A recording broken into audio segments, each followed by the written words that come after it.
Hello this is what I am कि sir हमें यहाँ पे 3 दिन हो गए खड़े हुए इतनी ठंड में, और ये हमारे बाकी के फ्रेंड्स वगैरह हैं जो यहाँ खड़े हैं। एंड हम यहाँ पे सर 3 दिन से फंसे हुए हैं। 3 दिन तक हमें कोई रिलैक्सेशन नहीं, कुछ नहीं, ना खाना ना पानी ना कुछ, सेम जगह पे। और नेपाल और क्या बांग्लादेश का एम्बेसी वालों ने, बांग्लादेश और नेपाल के एम्बेसी क्यों नहीं बुला?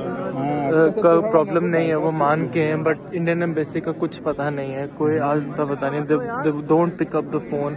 उनका एक भी रिप्रेजेंटेटिव यहाँ इस साइड बॉर्डर क्रॉसिंग स्टेशन के आसपास भी नहीं है। सर आप मुझे आप बताएं, अब हम स्टूडेंट्स हैं, हम कहाँ जाएं? 3 दिन से कुछ खाया नहीं है, पिया नहीं है, सो नहीं पाए, और ये लोग इतना पार्शियलिटी कर रहे हैं हमारे साथ, ना हमें जाने दे रहे हैं ना कुछ। एक स्टूडेंट्स को ये लोग इंटरनेशनल को भेज रहे हैं और यूक्रेनियंस को ग्रुप में भेज रहे हैं, और लड़कियों को भी हमारे जो लेडीज थी ग्रुप में या फिर लड़कियां थी जितनी भी, उन सबको पहले ही निकाल दिया। अब वो हमारा पूरा ग्रुप भी टूट गया। अब हमें पता नहीं हम क्या करें। सो प्लीज़ आई रिक्वेस्ट कि आप अगर जो इसके बारे में कुछ कर सके तो प्लीज़ करें, नहीं तो अब हमारी हिम्मत नहीं है। अब हम सारे वापस जा रहे हैं वॉर जोन में, बिकॉज अब हम नहीं इस तरीके से रह सकते। या तो हम आज पार होंगे या तो हम आज वापस जाएंगे। So please I request Indian government to do something about it, because we guys are really tired and stressed right now. Sir मैं नसीम बोल रहा हूँ जम्मू कश्मीर से। सर मैं यहाँ पे अटका हुआ हूँ, ये पहला स्टेशन है। यहाँ पे हमें 3 दिन हो गए यहीं पे अटके हुए, ना हम कहीं आगे जा सकते ना है। यहाँ पे इस टाइम माइनस में टेम्परेचर है 2-3 दिन से, तो ठंड भी है। 12-12 घंटे हम खड़े रहते हैं यहाँ पे, हमें अंदर जाने नहीं दे रहे। वो देखो जैसे वो गेट खोला है तो वो यूक्रेनियंस के लिए वो लोग खोल रहे हैं, उनको जाने दे रहे हैं और हमें नहीं जाने दे रहे। हमें एक एक करके भेज रहे हैं, और थोड़े लाइक सुबह 10 से लेके 6 बजे बॉर्डर बंद करते हैं, उनके लिए 24 घंटे खुली रखती है। सो ये एक प्रॉब्लम आ रही है, और साथ में खाने पीने का कुछ नहीं है सर। यहाँ कोई पानी की फैसिलिटीज़, ना खाने की ना वॉशरूम की कोई फैसिलिटीज़ नहीं है, ना सोने की। रात को इसी तरह ठंड में किसी तरह हम रहते हैं। ये पहला चेक पॉइंट है जहाँ पे हमें रोक के रखा है, वो दूसरा वहाँ पे है, और फिर वहाँ से जाते हैं। तो मेरी यही रिक्वेस्ट है कि प्लीज़ अब आप कुछ करें, बिकॉज हम हिम्मत नहीं रही है, हमने खाना नहीं खाया है 2-3 दिन से। तो हम किसी तरह बस वेट कर रहे हैं जान निकलने का। तो प्लीज़ अगर आप कुछ कर सकते हैं इस बारे में तो प्लीज़ करें, बिकॉज अब अगर नहीं हुई चेक इन तो हम घर वापस चले जाएंगे, हम नहीं रह सकते। अब हमारे अंदर वो नहीं रहा। प्लीज़। जी मेरा नाम मोहम्मद अजीज़ चौधरी है। मैं यहाँ जम्मू बठिंडी का रहने वाला हूँ। इस वक्त बेसिकल हम डिस्ट्रिक्ट पुंछ तहसील मेंढर के रहने वाले हैं, लेकिन यहाँ 40 साल से हम इसी बठिंडी में, जिस जगह मैं बैठा हूँ इसी अपने मकान में 40 साल से यहीं बैठा हूँ। मेरा ये है कि मेरा बेटा जो है वो इसमें Lviv national university medical university Ukraine में MBBS स्टडी के लिए गया था। तो वहाँ वो इस साल 3rd ईयर में था।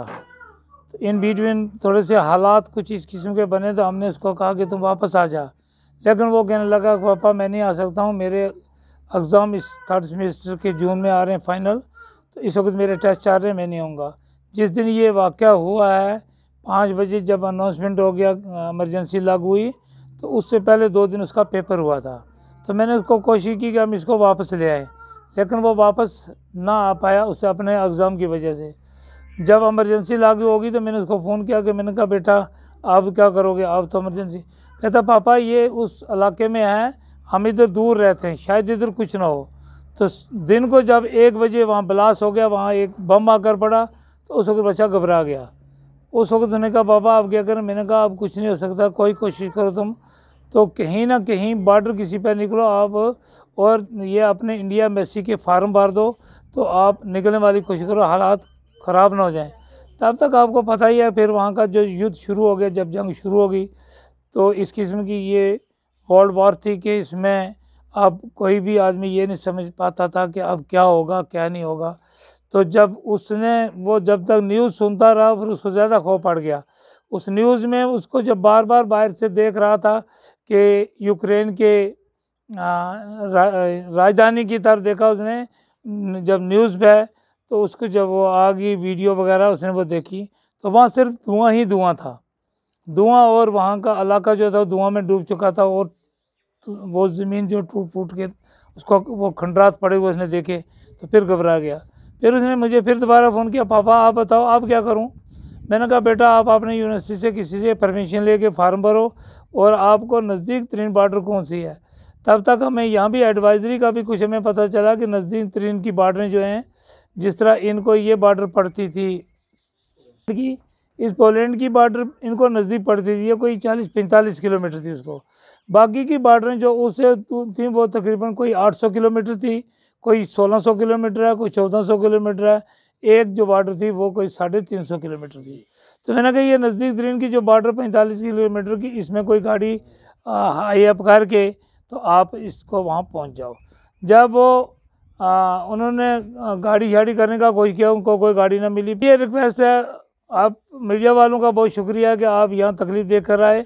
मेरी ये अपील है अपने हिंदुस्तान के प्राइम मिनिस्टर जनाब नरेंद्र मोदी साहब से और यहाँ जम्मू के पीएमओ हमारे डॉक्टर राजेंद्र सिंह साहब, उसके बाद हमारे राष्ट्रपति साहब से, हमारे डिफेंस मिनिस्टर से, मेरी गवर्नमेंट ऑफ इंडिया से ही ये अपील है कि मेरा बच्चा जो है उसके साथ और भी हमारे इंडिया के बच्चे हैं जो कि इस वक्त भी बॉर्डर पे वहाँ आज 4 दिन से मौजूद हैं। उसी बॉर्डर पे उसको आज 4 दिन से 3 दिन से तो कुछ नहीं मिला था। उसकी एक वहाँ से वीडियो भी आई है कि यहाँ के किसी मीडिया वाले ने लिया है कि भाई 3 दिन हमें कुछ नहीं मिला खाने पीने के लिए, ना चाय था ना पानी, कुछ नहीं। पाँव में स्वेलिंग हो गई थी, खड़े नहीं हो पाते थे। वहाँ का टेम्परेचर बड़ा डाउन था, -9 था, तो उसकी वजह से वो ज़बरदस्त परेशान हुए।